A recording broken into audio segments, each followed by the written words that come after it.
Hi, my name is Jacob, and today I wanted to talk about my recent upgrade to the new M1 Mac that just recently came out. I've been using the new M1 Mac about just a little over a month now, and when I watched the Apple event releasing this new chip and these two, the Air and the Pro, I was quite intrigued because I was already thinking about upgrading.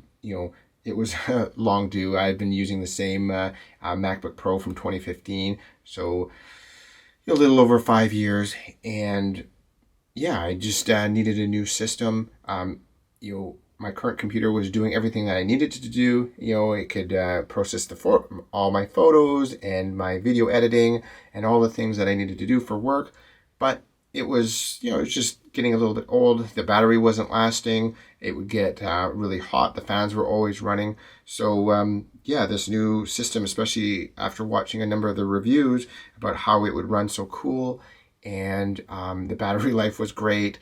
So everything that my computer was lacking in, it seemed like these M1 Macs were definitely excelling. So that was the plan, was to possibly upgrade. But if you're here, obviously you're thinking about upgrading yourself. Something that I noticed watching some of the other reviews was that they didn't touch on some of the negatives, and also most of their comparisons were against the latest iMac or MacBook Pros.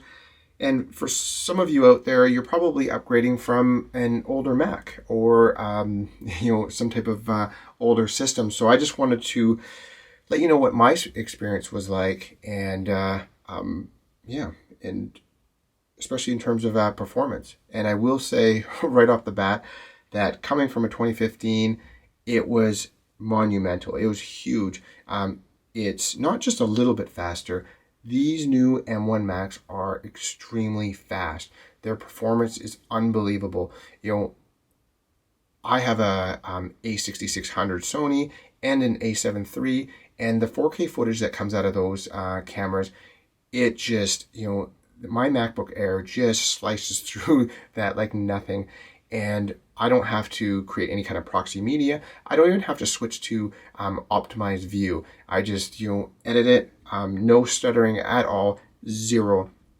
And I haven't had any problems with Bluetooth. I know, quite a few people reported issues with Bluetooth and that sort of thing. No issues like that for me. But one thing that I do want to say is that a lot of reviewers don't talk about some of the problems with compatibility with software. I have a lot of plugins for some of my programs.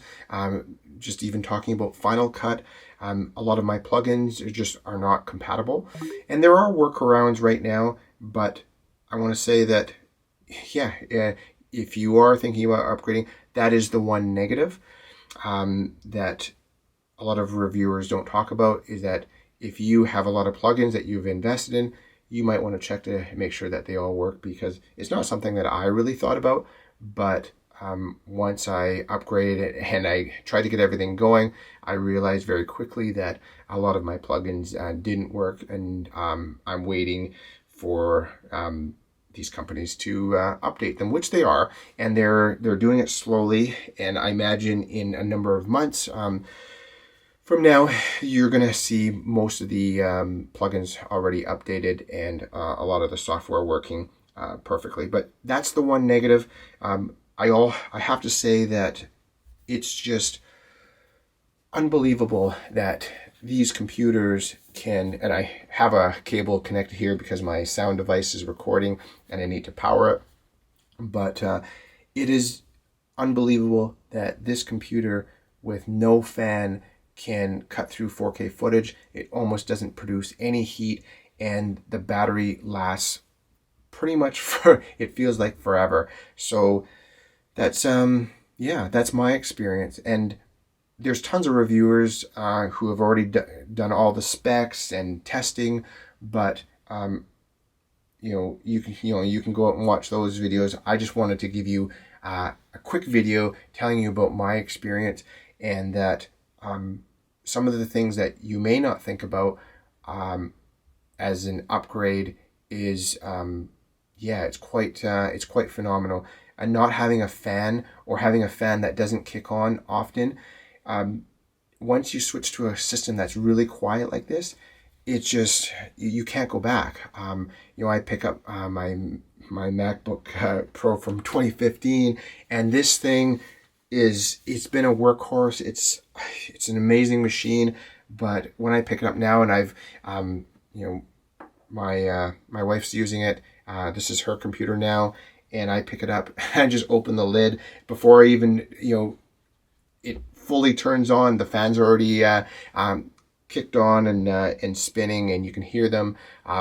If you load up any type of intensive program, it just sounds like a jet plane. So going to a system that's absolutely quiet is just, you really can't go back. And performance wise, it's amazing. Battery life is everything that people have been saying that it is. It's just, I don't even think about the battery anymore. And that's one of the reasons why you buy a laptop, is so you could be unconnected and you can go work in a coffee shop. You can work in different locations around the house and not have to think about, always being connected, always connected to power. So that is, I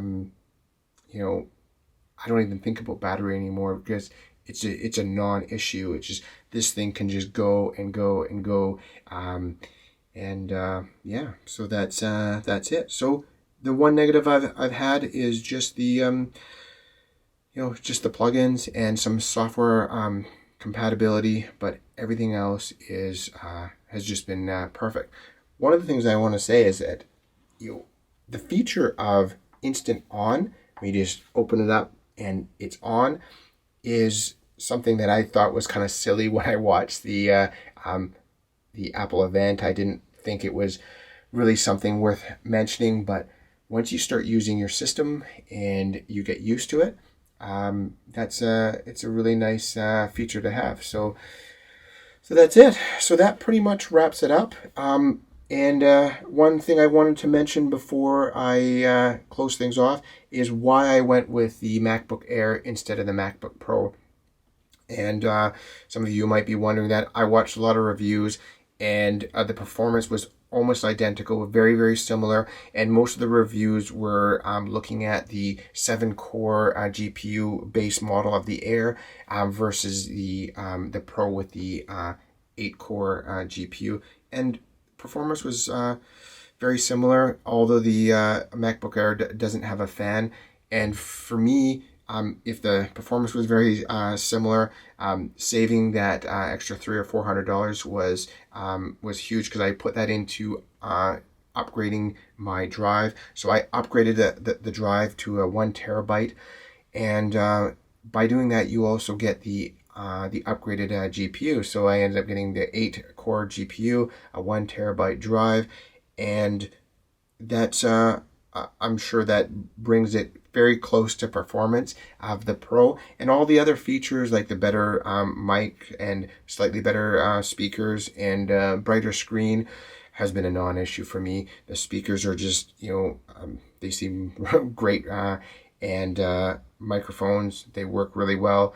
And the brightness, most of the time I don't even have my screen turned up to full, so it's not something that I even think about as well. And having the better form factor, slightly slimmer, and having no fan was just also a benefit to me. So that's the reason why I went with the Air, and I definitely don't regret it.